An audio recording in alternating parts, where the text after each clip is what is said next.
Donald Trump tülistas tehisintellekti arendamise piirangud.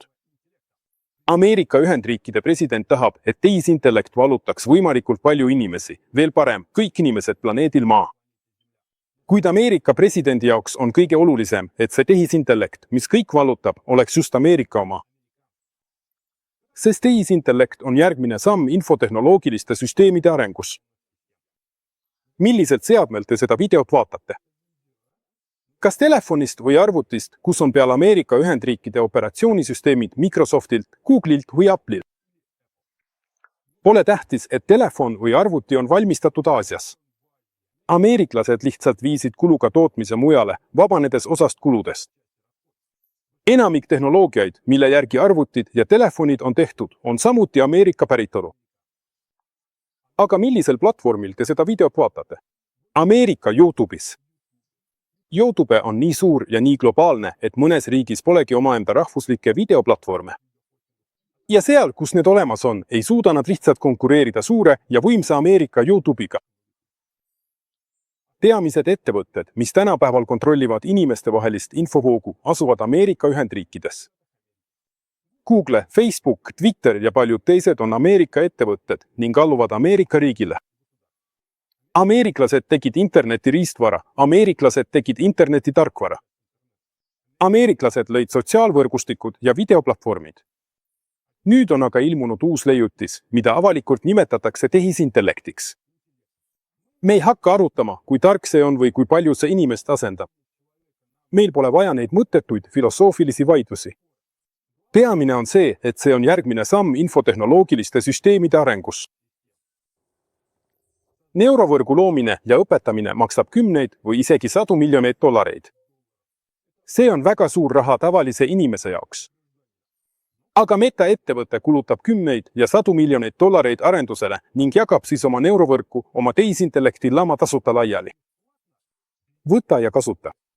Mis see siis on?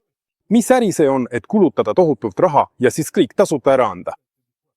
Aga sellepärast, et see on odav. Üks strateegiline pommitaja maksab sama palju kui kogu neurovõrgu arendus.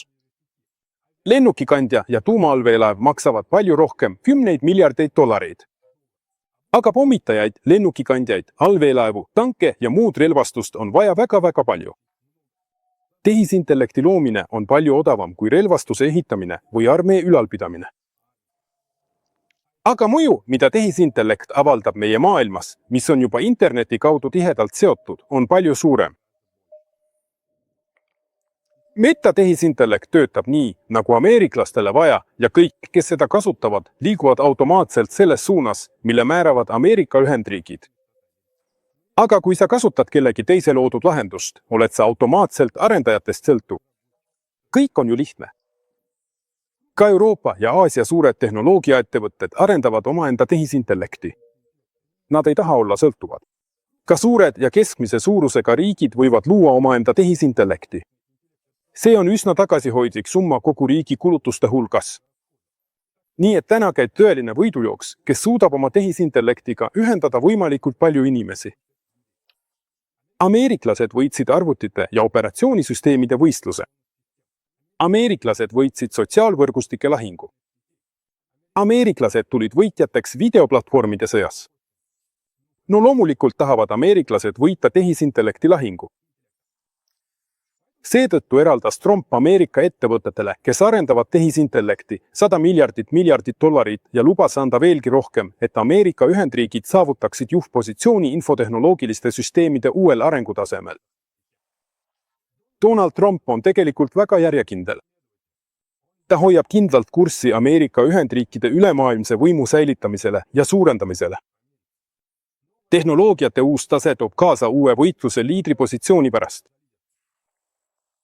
Kuigi Ameerika ühiskonnale toob nende piirangute tühistamine kindlasti kaasa ebameeldivaid tagajärgi. Tegelikult mitte ainult ameeriklastele, vaid kõigile. Kindlasti kannatavad ulatuslikud elanikkonnagrupid.